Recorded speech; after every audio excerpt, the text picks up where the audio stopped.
दोस्तों नमस्कार, स्वागत है आपका एडवांस एग्रीकल्चर यूट्यूब चैनल पर।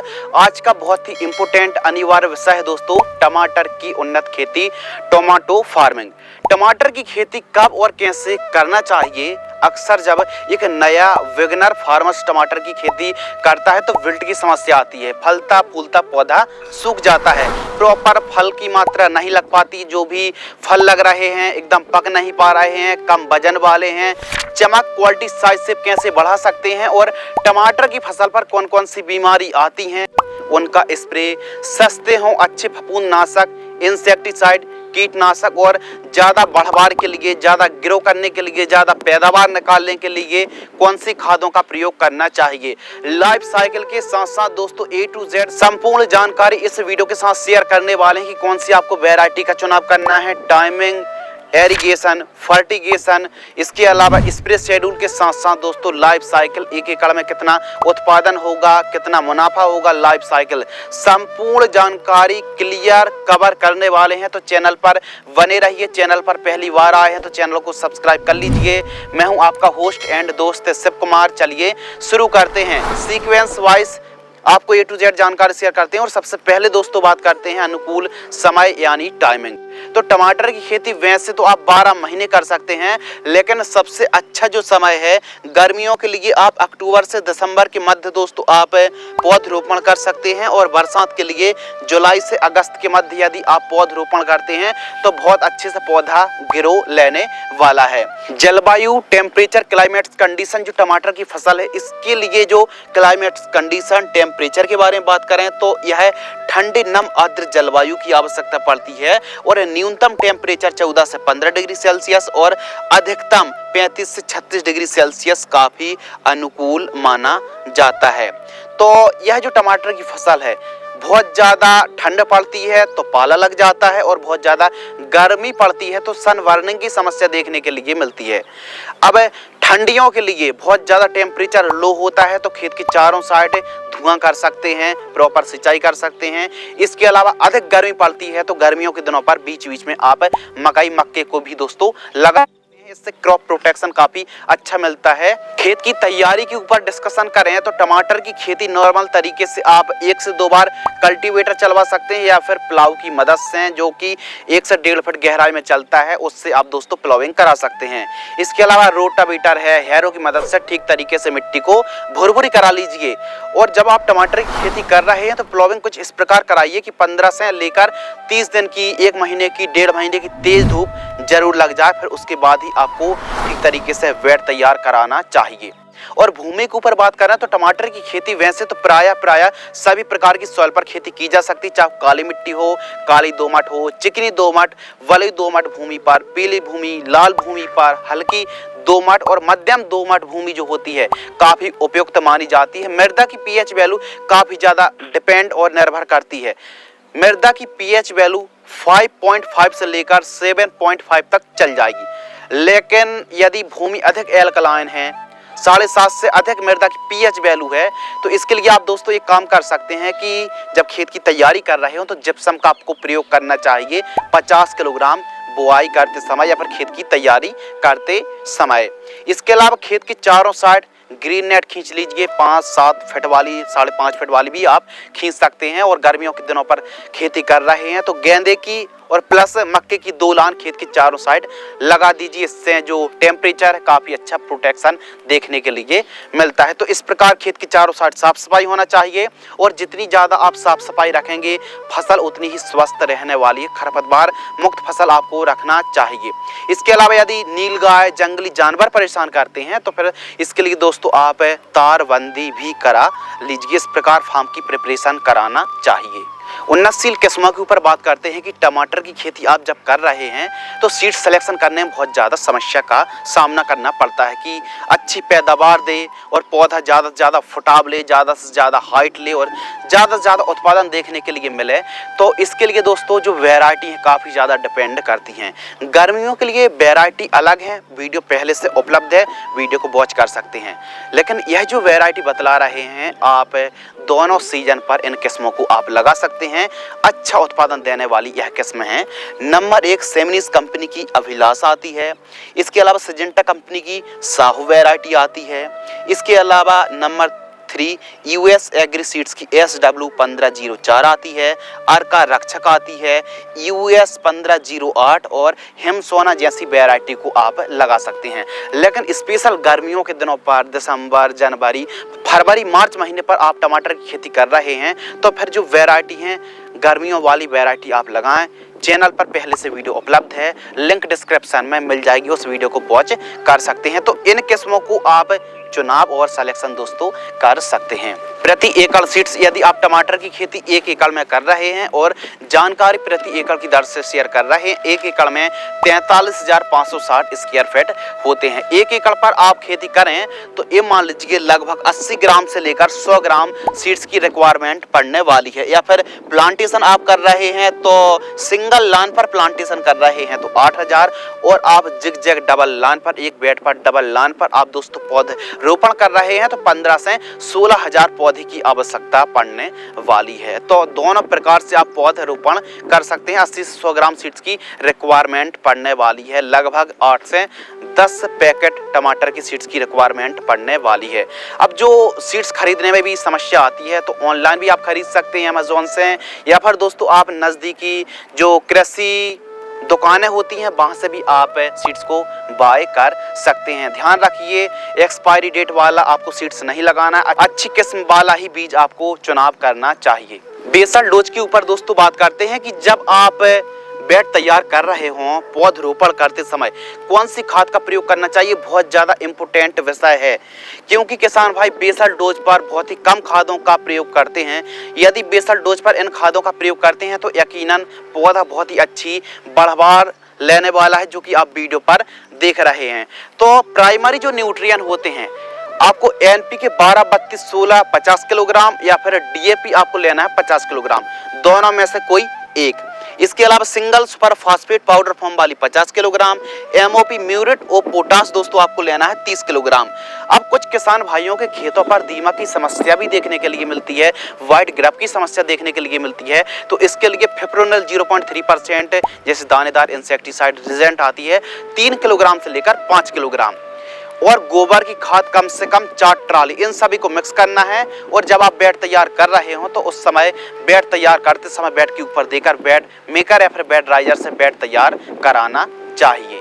बेड डिस्टेंस के ऊपर दोस्तों बात करते हैं तो बेड से बेड की दूरी 3 से 3.5 फीट रखनी है, बेड की चौड़ाई 2 फीट रखनी है और बेड की ऊंचाई 1 फीट रखनी चाहिए। इस प्रकार बेड तैयार करें, बेड विधि से खेती करें, अच्छा उत्पादन देखने के लिए मिलता है।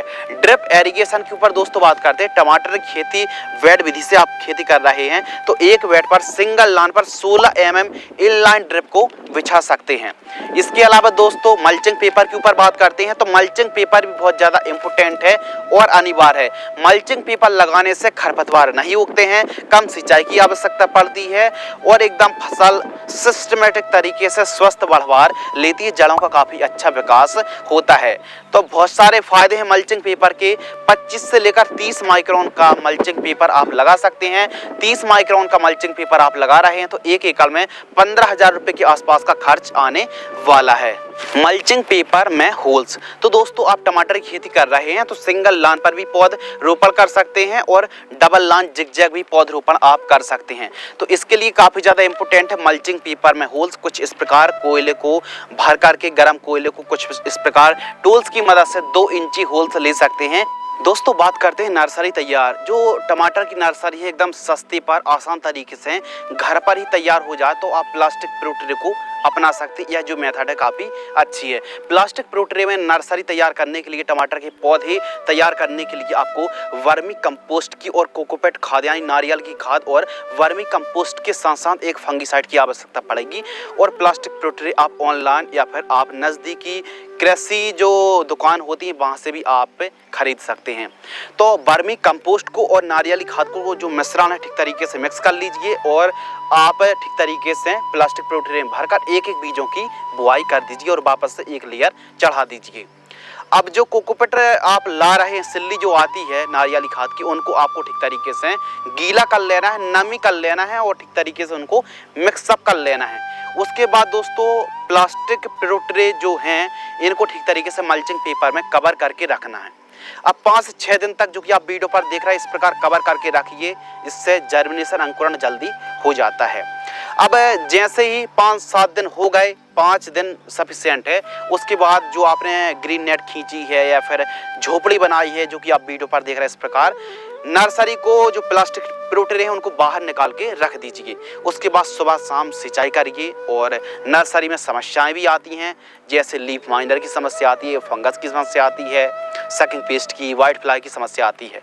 तो कीटों के लिए इमीडाक्लोप्रिड काफ़ी अच्छा है या फिर नीम ऑयल का स्प्रे कर सकते हैं। और फंगस के लिए आप मैंगोजेब और कार्बेंडाजिम 1 लीटर पानी में 2 ग्राम की दर से आप यूपीएल की साब को स्प्रे कर सकते हैं। इंसेक्ट के लिए नीम ऑयल 1 लीटर पानी में 2 ml की दर से स्प्रे कर सकते हैं। सुबह शाम आवश्यकता अनुसार सिंचाई करिए। 25 दिनों पर एकदम स्वस्थ नर्सरी तैयार हो जाएगी। जड़ों का अच्छा विकास हो तो ह्यूमिक एसिड का भी आप स्प्रे कर सकते हैं। कब? जब नर्सरी 12 से 15 दिन के आसपास की होती है तो ह्यूमिक एसिड 15 लीटर पानी में 50 ग्राम की दर से स्प्रे करेंगे तो बहुत ही अच्छा जड़ों का विकास होने वाला है। जब आप पौधरोपण करें तो जो नर्सरी डायरेक्ट आप फील्ड पर ट्रांसप्लांट ना करें। जो नर्सरी है 2 दिन 3 दिन की तेज धूप लगाएं, जिससे पौधा एकदम कड़क हो जाता है और जो डंपिंग ऑफ की समस्या नहीं आती है और काफ़ी अच्छा रिजल्ट देखने के लिए मिलता है। इसके लिए आप 2 से 3 दिन की नर्सरी पर धूप जरूर लगाएं। उसके बाद ही दोस्तों आपको पौधरोपण करना चाहिए। और जब आप पौधरोपण कर रहे हैं तो पौधरोपण करने से पहले इमीडाक्लोप्रिड का या फिर थाइमेथॉक्सोम का या फिर नीम ऑयल का 1 स्प्रे ले लीजिए, क्योंकि जब आप पौधरोपण करेंगे तो तुरंत स्प्रे आप नहीं करेंगे। 10 दिन का जो गैप है, इन 10 दिनों पर पौधरोपण करने के बाद जो कीट लगेंगे उनसे काफ़ी अच्छा प्रोटेक्शन देखने के लिए मिलने वाला है। तो इस प्रकार हमारे मित्र, हमारे किसान भाई प्लास्टिक प्रोट्रे में टमाटर की नर्सरी तैयार कर सकते हैं। प्लांट डिस्टेंस एंड प्लांटेशन के ऊपर दोस्तों बात करते हैं तो आपको जो पौधरोपण करना है, जो आपने मल्चिंग पेपर में होल्स करे हैं, सबसे पहले तो 2 दिन पहले से आप पर्याप्त मात्रा पर इरिगेशन सिंचाई करते रहें। पर्याप्त मात्रा पर नमी होना चाहिए और शाम टाइम आपको पौधरोपण करना है। एक एक पौधे की पौधरोपण करना है। फील्ड पर नमी हो, एक एक पौधे की पौधरोपण करें। पौधा एकदम सीधा होना चाहिए। और एक बात आपको ध्यान ये रखनी है कि डिस्टेंस को काफ़ी हिसाब से मैनेज करना है। सिंगल लाइन पर आप पौधरोपण कर रहे हैं तो पौधे से पौधे की दूरी आप 1 से 1.5 फीट रख सकते हैं। लेकिन जिग-जैग डबल लाइन पर सिंगल बेड पर पौधरोपण कर रहे हैं तो पौधे से पौधे की दूरी 2 फीट रखनी चाहिए। जिग-जैग पौधरोपण करना चाहिए। 1 बेड पर डबल लाइन पर पौधरोपण करने से 16,000 पौधे की आवश्यकता पड़ने वाली है। सिंगल लाइन पर पौधरोपण करने पर पौधे से पौधे की दूरी 1 से 1.5 फीट आप रख सकते हैं। और पौधे की जब आप पौधरोपण कर रहे हैं, प्लांटेशन कर रहे हैं, तो मिट्टी को ठीक तरीके से आपको प्रेस करना, ठीक तरीके से दबाना है। और जैसे ही पौधरोपण कंप्लीट हो जाती है उसके बाद आधा घंटा से लेकर 45 मिनट तक की ड्रिप से आपको सिंचाई करना चाहिए। इससे बहुत अच्छा पौधा मतलब जड़ें मिट्टी को पकड़ लेती हैं। पौधरोपण के बाद दोस्तों नंबर आता है ड्रिंचिंग शेड्यूल। अब पौधा आपने पौधरोपण तो कर दी, अब किसान भाई 8,000 पौधे लगा रहे हैं लेकिन 5,000 पौधे ही बचे। 3,000 पौधे डंपिंग ऑफ हो गए, सूख गए, मर गए, कमजोर पड़ गए। ड्रिंचिंग करना दोस्तों बहुत ज़्यादा जरूरी है। इससे जड़ें मिट्टी को बहुत जल्दी पकड़ लेती हैं और काफ़ी अच्छी बढ़वार देखने के लिए मिलती है। फर्स्ट जो दोस्तों ड्रिंचिंग है, आपको 2 से 3 दिन के आसपास की फसल होती है पौधरोपाई से, तो 500 लीटर पानी लेना है।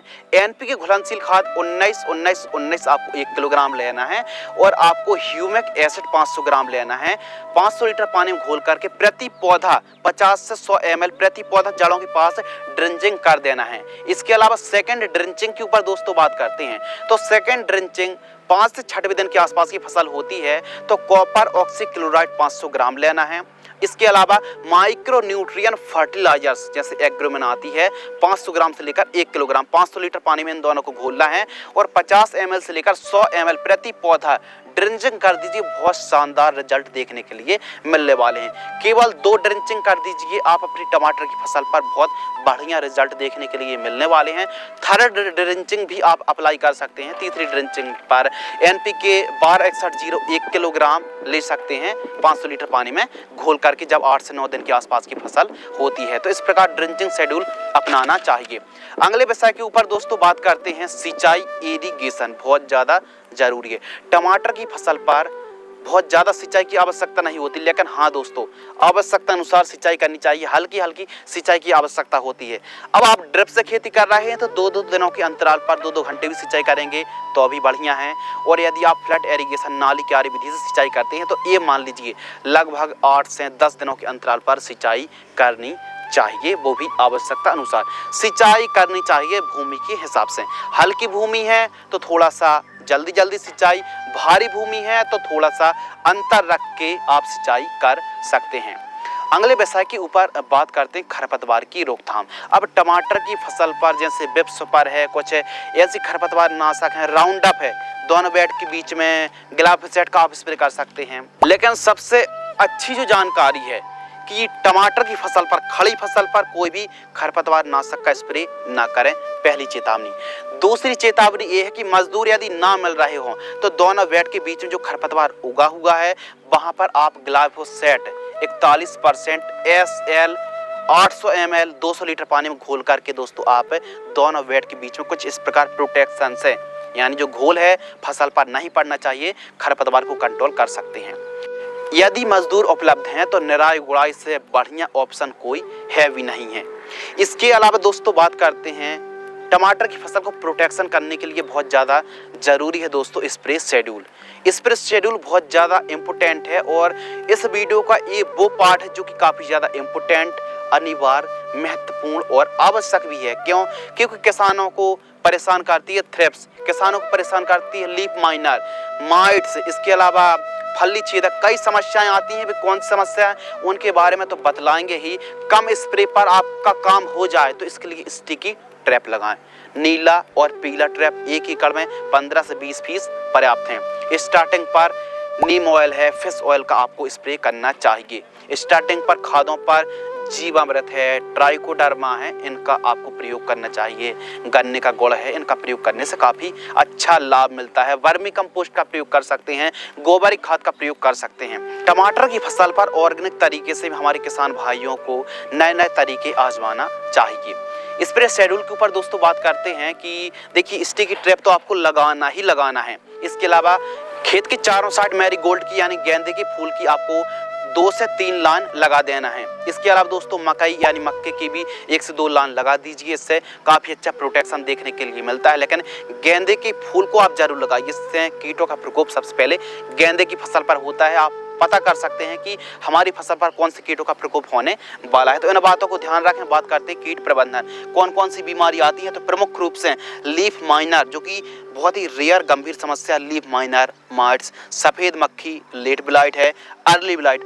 अब जो ब्लाइट है, लेट हो, अर्ली हो या फिर लेट और अर्ली, बहुत ज़्यादा नुकसान पहुँचाती है हमारी टमाटर की फसल को। Thrips, aphid jassid, fruit borer, nematodes, bacteria wilt, leaf curl की समस्या आती है, लीफ स्पॉट की समस्या आती है, पाउडर मिल्ड्यूड है, बैक्टीरिया विल्ट है। इसके अलावा टमाटर क्रैकिंग की समस्या आती है, टमाटर फटने लगती हैं, फल फूल कम आते हैं, ड्रॉपनेस की समस्या आती है। समस्याएं बहुत सारी हैं, तो इनका इलाज भी विस्तार पूर्वक आपको सुनना समझना आपकी जिम्मेदारी है। वीडियो को लाइक कर दीजिए, वीडियो पर बने रहिए, वीडियो पर आगे बढ़ते हैं। सबसे पहले दोस्तों बात करते हैं लीफ माइनर। अब यह जो लीफ माइनर है, पत्तों पर कुछ इस प्रकार जो कि आप फोटो पर देख रहे हैं धारियां बन जाती हैं, यह लीफ माइनर का प्रकोप है। अब लीफ माइनर को कंट्रोल करने के लिए आप कुछ इस प्रकार कंट्रोल कर सकते हैं। स्प्रे पर एमामेक्टिन बेंजोएट 5% SG 15 लीटर पानी में दोस्तों आपको 8 ग्राम इस्तेमाल करना है। तो ये तो हो गया प्रिवेंटिव। यदि बिल्कुल कंट्रोल हो ही ना रहा हो तो वोलियम फ्लेक्सी आपको दोस्तों लेना है लगभग 200 ml 150 लीटर पानी में घोल करके आपको ड्रिंचिंग कर देना। स्प्रे नहीं, वोलियम फ्लेक्सी की ड्रिंचिंग करना है। 150 से 200 ml 200 लीटर पानी में घोल करके ड्रिंचिंग कर दीजिए, बेहतरीन रिजल्ट मिलेंगे लीफ माइनर पर। बाकी एमामेक्टिन बेंजोएट काफ़ी अच्छा काम करती है।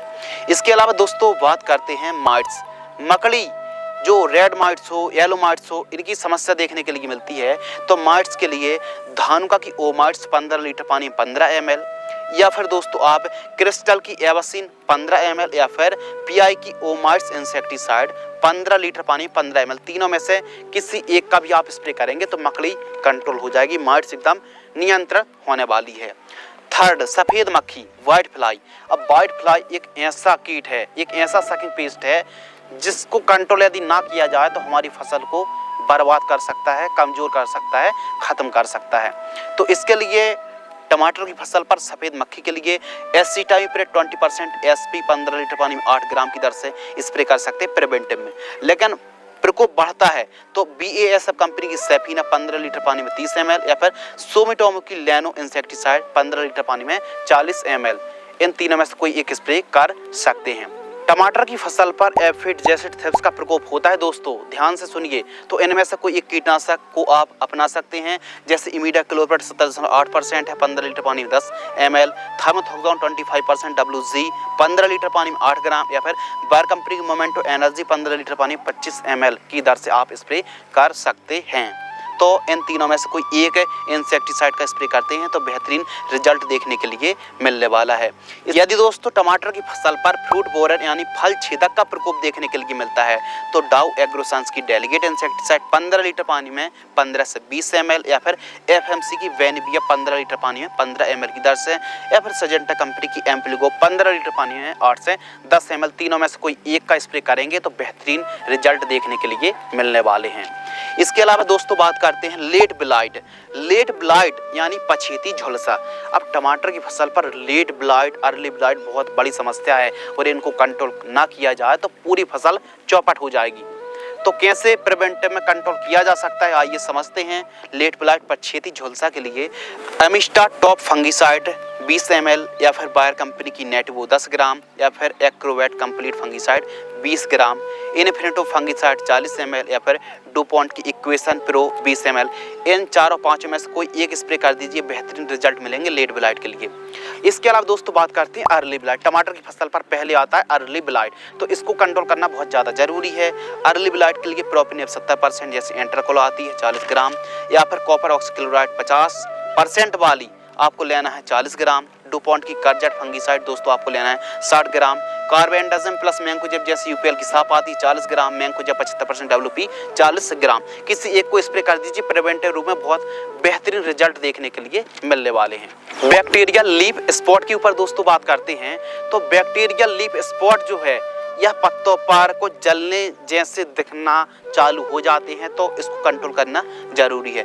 कॉपर ऑक्सीक्लोराइड 40 ग्राम, या फिर धानुका की कोनिका फंगिसाइड 40 ग्राम, या फिर स्ट्रेप्टोसाइक्लिन सल्फेट 2 ग्राम, तीनों में से कोई एक, जैसे धानुका की कोनिका बहुत अच्छा काम करेगी। और जो डोज आपको बतला रहे हैं 15 लीटर की दर से दोस्तों बतला रहे हैं।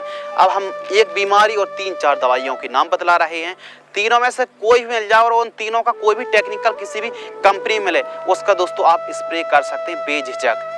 अब अगले विषय के ऊपर दोस्तों बात करते हैं पाउडरी मिल्ड्यूड। पत्तियों पर पाउडर टाइप का दिखना शुरू हो जाता है, यह एक पाउडरी मिल्ड्यूड है और इसकी रोकथाम के लिए दोस्तों आप एक काम कर सकते हैं कि हेक्साकोनाजोल 5% EC 40 ml, या फिर टिबुकोनाजोल 25% 9% EC, जैसे दोस्तों आती है बायर कंपनी की फोलिकॉर फंगिसाइड आती है 20 ml, दोनों में से कोई एक स्प्रे कर दीजिए, बेहतरीन रिजल्ट देखने के लिए मिलेगा 15 लीटर की दर से।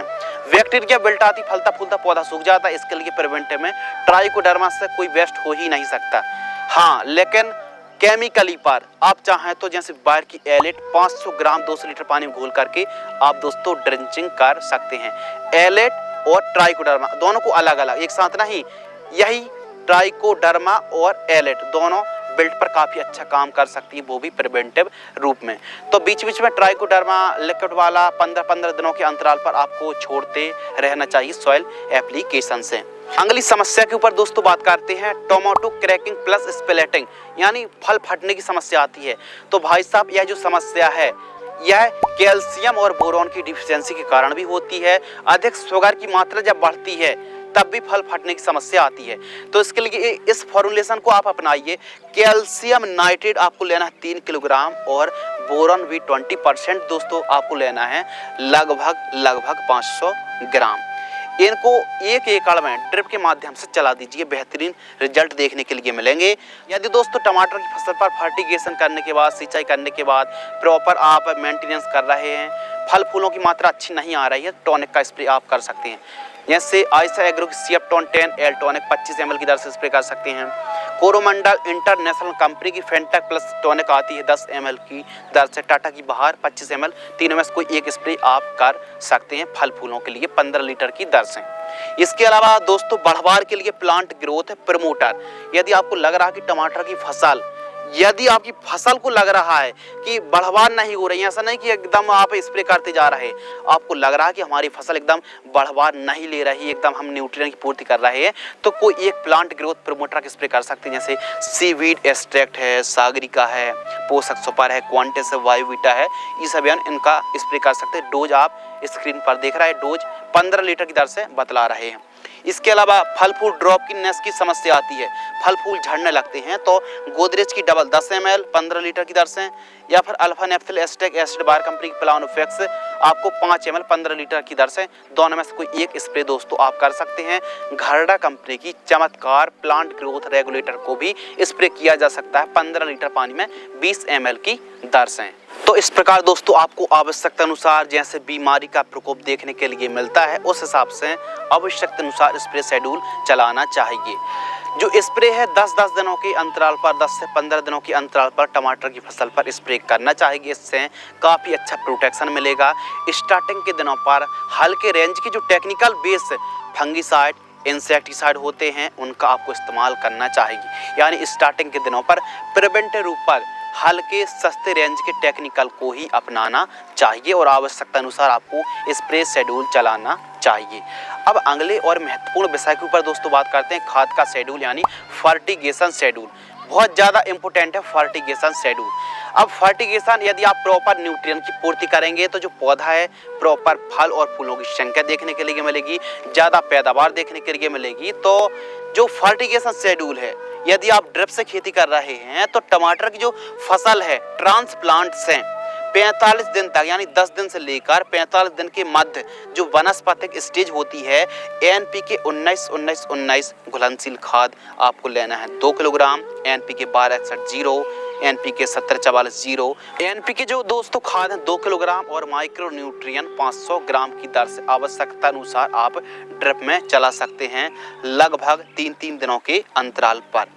यानी एक दिन में एक खाद, फिर 2 से 3 दिन का अंतर रखना है, फिर दूसरी खाद। इस हिसाब से आपको फर्टिगेशन शेड्यूल दोस्तों चलाना चाहिए। जब टमाटर की फसल दोस्तों फ्लावरिंग स्टेज पर होती है तो सेकंड कॉम्बिनेशन पर फ्लावरिंग स्टेज पर फास्फोरस की अधिक आवश्यकता होती है।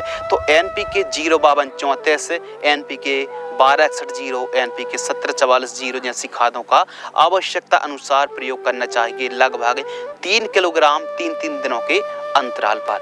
टमाटर की फसल जब फ्रूटिंग स्टेज पर होती है, मैच्योरिटी स्टेज में होती है, तब हमको आवश्यकता अनुसार फर्टिगेशन खासकर पोटास की अधिक आवश्यकता होती है और बीच बीच में माइक्रो न्यूट्रिएंट है, ह्यूमिक एसिड जैसी खादों का प्रयोग करना चाहिए। फ्रूटिंग स्टेज पर इन खादों का प्रयोग आवश्यकता अनुसार करना चाहिए दोस्तों। जैसे एनपीके 0050 है, एनपीके 1340-13, एनपीके 05234, 13-045 है दोस्तों, कैल्शियम नाइट्रेट है, इसके अलावा अमोनियम सल्फेट है, मैग्नीशियम सल्फेट है, ह्यूमिक एसिड है, माइक्रो न्यूट्रिएंट है, कैल्शियम नाइट्रेट है, बोरॉन है, ट्राइकोडर्मा है, गन्ने का गुड़ है, बायो स्टिमुलेंट प्रोडक्ट हैं, नेमेटोड्स जैसे सूत्रकृमि का भी प्रकोप देखने के लिए मिलता है, तो निमिटीसाइड्स का भी आपको आवश्यकता अनुसार प्रयोग करना चाहिए। अब फ्रूटिंग स्टेज पर जब हमारी टमाटर की फसल होती है तो जो हमने एनपीके खादों के नाम बताए हैं 4 किलोग्राम से लेकर 5 किलोग्राम एक दिन पर, फिर आपको 5 दिन का अंतर रखना है, फिर दूसरी खाद का प्रयोग करना चाहिए। यानी एक दिन में एक खाद 3 से 4 किलोग्राम, फिर 3-3, 4-4 दिनों के अंतराल पर इन खादों का प्रयोग करने से बेहतरीन रिजल्ट देखने के लिए मिलने वाले हैं। यदि आपको थोड़ा कन्फ्यूजन जा रही है फर्टिगेशन शेड्यूल में टमाटर की फसल पर, तो बहुत जल्द हम बात करेंगे कैसे साधारण तरीके से फर्टिगेशन शेड्यूल चलाएं और किस प्रकार ड्रिप से फर्टिगेशन चलाना चाहिए। वीडियो लंबी हो रही है, लेकिन उम्मीद करते हैं दोस्तों जो फर्टिगेशन हम समझा रहे हैं आपको समझ में जरूर आ रहा होगा। तो इस हिसाब से फ्रूटिंग स्टेज पर इन खादों को आवश्यकता अनुसार प्रयोग करना चाहिए। अब किसान भाई पूछेंगे बोरॉन का कितना इस्तेमाल करें, तो बोरॉन का ड्रिप से 500 ग्राम एकड़ की दर से जानकारी 1 एकड़ में करें। अब एनपीके का कितना प्रयोग करें फ्रूटिंग स्टेज पर, 3 किलोग्राम से लेकर 5 किलोग्राम। माइक्रो न्यूट्रिएंट कितना प्रयोग करें, लगभग दोस्तों 500 ग्राम से लेकर 1 किलोग्राम आवश्यकता अनुसार प्रयोग करना चाहिए। इस प्रकार आवश्यकता अनुसार फर्टिगेशन शेड्यूल चलाने से बेहतरीन उपज की प्राप्ति होती है। अगले महत्वपूर्ण विषय के ऊपर दोस्तों बात करते हैं। टमाटर की बंधाई बहुत ज्यादा इंपोर्टेंट अनिवार्य विषय है, तो इसी बात पर वीडियो को लाइक कर दीजिए। टमाटर की बंधाई करने से फायदा क्या है? सबसे पहले तो उत्पादन कम से कम 4 गुना ज़्यादा निकलता है। कम फंगिसाइड का स्प्रे इसलिए करना पड़ता है कि सॉइल से जो नीचे से लेट ब्लाइट, अर्ली ब्लाइट का प्रकोप देखने के लिए मिलता है, बहुत ही कम मिलता है। हार्वेस्टिंग करने में आसानी होती है, स्प्रे करने में आसानी होती है, फंगस कम लगते हैं और प्रॉपर पौधा बढ़वा लेता है, ज़्यादा से ज़्यादा फुटाव लेता है, ज़्यादा से ज़्यादा फल लगते हैं, ज़्यादा से ज़्यादा फूल लगते हैं और फसल एकदम सिस्टमेटिक तरीके से रहती है। तो बंधाई करने से बहुत ज़्यादा उत्पादन प्लस बहुत अच्छा प्रॉफिट देखने के लिए मिलता है। तो बंधाई करना और कौन कौन सी सामग्री लगती हैं आइए समझते हैं। तो यदि आप 1 एकड़ में टमाटर की खेती कर रहे हैं तो जो बंधाई है टमाटर के लिए आवश्यक सामग्री बांस के टुकड़े 1700 से 1800 बांस के टुकड़े लगने वाले हैं, वो भी 8 फीट लंबाई वाले। मजबूत होना बहुत ज्यादा जरूरी है। सुतली लगेगी बंधाई के लिए आवश्यकता अनुसार 40 से 50 किलो मान लीजिए और प्लास्टिक की रस्सी की आवश्यकता पड़ेगी, पैड वायर भी जिसे कहते हैं, वो भी आवश्यकता अनुसार। तार का भी इस्तेमाल कर सकते हैं, लेकिन पैड वायर जो कि वीडियो पर आप ब्लैक वाला ये देख रहे हैं इसे पैड वायर बोलते हैं। आपके यहाँ क्या बोला जाता है कमेंट से बताइए। तो इसको आप लगाना है और 3 लेयर पर आपको यह पैड वायर खींचना है। तो सबसे पहले क्या करना है कि जब फसल ट्रांसप्लांट से 10 से लेकर 15 दिन के आसपास की होती है तो मंडप तैयार करना चाहिए, यानी बांस को तैयार करना चाहिए जिसे हम स्ट्रक्चर तैयार कहते हैं। या फिर पौधा की लंबाई 8 से 10 इंच के आसपास की होती है तो हमको टमाटर पर लगभग 7 से 8 बंधाई की आवश्यकता होती है। सबसे पहले कुछ इस प्रकार सब्बल की मदद से हमको 15-15 फीट की दूरी पर गड्ढे करना है और हमको बांसों को गड़ा देना है। बांसों को 2 फीट गहराई पर आपको गड़ाना है और डबल लाइन पर आपको बांसों को गड़ाना है। इसके अलावा बांस से बांस की दूरी 10 से 12 फीट रखनी चाहिए और एक बांस से दूसरे बांस की दूरी, जो बांस एक बेड पर जो 2 बांस गड़ रहे हैं उनकी दूरी 2 फीट रखनी चाहिए। डबल लाइन पर आपको बांसों को गड़ाना है और सबसे पहले स्टार्टिंग पॉइंट पर और एंडिंग पॉइंट पर कुछ इस प्रकार आड़े पर कैंची लगा देना है जिससे वजन आने पर वेट को कंट्रोल कर सकें। इसके बाद दोस्तों आपको लगभग जो बेड है उससे 2 फीट 2 से 2.5 फीट ऊंचाई पर आपको दोस्तों क्या करना है कि पैड वायर खींचना है और पैड वायर अच्छा मजबूती से खींचना है। उसके बाद जो लेफ्ट साइड का पौधा है कुछ इस प्रकार सुतली से बांधते हुए लेफ्ट साइड का पौधा राइट साइड की रस्सी में और राइट साइड का जो पौधा है लेफ्ट साइड की रस्सी में बंधाई करना है कुछ इस प्रकार। इसके अलावा दूसरी जो बंधाई है फिर से आपको वापस से पहली रस्सी से दूसरी जो रस्सी पैड वायर है दोस्तों लगभग 3 फीट ऊंचाई पर आपको दूसरी रस्सी पैड वायर खींचना है और फिर सीधा सीधा आपको बंधाई करते जाना है। जिस प्रकार जो शाखाएं हैं, टहनियां हैं, डालियां हैं, जैसे जैसे वृद्धि होती जाती है 20-20 दिनों के अंतराल पर, उस हिसाब से आपको बंधाई करते रहना चाहिए। इस हिसाब से जो तीसरी रस्सी है लगभग 6 फीट ऊंचाई पर आपको पैड वायर बांध कर खींच कर ठीक तरीके से आपको बंधाई करते रहना चाहिए। अब जैसे जैसे पौधा वृद्धि होती जाती है, बढ़ता जाता है, उस हिसाब से आपको आवश्यकता अनुसार बंधाई करते रहना चाहिए। बंधाई एकदम हल्के हाथों से आपको करना चाहिए, पौधा टूटे ना, झुके ना और कमजोर भी ना पड़े। टाइट गठान नहीं करनी है, आराम से हल्के हाथों से सॉफ्ट हैंड से पौधे को लपेटते हुए कुछ इस प्रकार बंधाई करनी चाहिए। बंधाई करने से यकीन मानिए दोस्तों काफी अच्छा प्रॉफिट देखने के लिए मिलता है, उत्पादन काफी अच्छा होता है। जब आप टमाटर की बंधाई कर रहे हैं तो इसमें सबसे ज्यादा जरूरी और महत्वपूर्ण विषय ये है दोस्तों कि जो बांस है बहुत ज्यादा मजबूत होनी चाहिए, क्योंकि वजन आने पर हमने देखा है कि पूरा का पूरा जो मंडप है स्ट्रक्चर है हवा चलने पर गिर जाता है। तो ध्यान आपको ये रखना है दोस्तों कि जो टमाटर की फसल है, मजबूती देना बहुत ज़्यादा जरूरी है। जितनी ज़्यादा आप मजबूती रखेंगे उतना ही स्वस्थ तरीके से आपका जो प्रोडक्शन है वो निकलने वाला है। अगले विषय के ऊपर दोस्तों बात करते हैं, उत्पादन यानी प्रोडक्शन। 1 एकड़ पर जो हमने तरीका बताई है, विधि बताई है, मेथड बताई है, इस विधि से वैज्ञानिक तरीके से टमाटर की खेती करते हैं तो लगभग 50 से 60 टन 1 एकड़ में बड़े आराम से उत्पादन दोस्तों हो जाता है, यदि आप हाइब्रिड शाखाएं वाली वैरायटी को लगा रहे हैं। इसके अलावा लाइफ साइकिल के बारे में बात करें हैं तो आप परंपरागत तरीके से 4 से 5 महीने 4 महीने ही उत्पादन निकाल पाते हैं, लेकिन यदि आप वैज्ञानिक तरीके से खेती करते हैं तो 8 से 9 महीने आपका टमाटर चलने वाला है। इसके अलावा बाजार भाव के ऊपर बात करें तो हमारे किसान भाइयों को बहुत अच्छा है कि टमाटर के जो रेट है 5 रुपये से लेकर 30 रुपये तक का रेट देखने के लिए मिलता है। रेट हमारे हाथ में नहीं है, जो हमारे हाथ में दोस्तों खेती, वैज्ञानिक तरीके से खेती की किस प्रकार खेती अच्छे से सिस्टमेटिक तरीके से कर सकते हैं, किस प्रकार हम व्यवस्थित तरीके से उत्पादन निकाल सकते हैं, कैसे फसल को प्रोटेक्शन निकाल सकते हैं। यदि रेट कम होता है तो किसानों को आमदनी भी घट जाती है, तो रेट अच्छा मिलना बहुत ज़्यादा जरूरी है। टाइमिंग हमने आपको बतला दी। लागत के ऊपर दोस्तों बात करते हैं, इतना सब करने के बाद कितना खर्च होगा 1 एकड़ में। 1,40,000 से 1,50,000 बड़े आराम से कम इतना खर्च होने वाला है। यदि आप प्रॉपर बंधाई करते हैं, लेबर का खर्च है, मजदूर, हार्वेस्टिंग, स्प्रे, फर्टिगेशन, इरिगेशन, खरपतवार को निकालने का जो खर्च है, मार्केटिंग तक पहुंचाने का खर्च है, संपूर्ण जो खर्च है 1.5 लाख रुपए कम से कम दोस्तों आपको लागत लगने वाली है 1 एकड़ में। मुनाफा के ऊपर दोस्तों बात करते हैं, यदि आप टमाटर की खेती करते हैं तो जो मुनाफा है, यदि 12 रुपए केजी का रेट मिलता है यानी 1200 रुपये क्विंटल, और हम 600 क्विंटल पैदावार मान लेते हैं तो 1200 में 600 का इंटू कर देंगे दोस्तों तो 7,20,000 हमारा मुनाफा आ गया।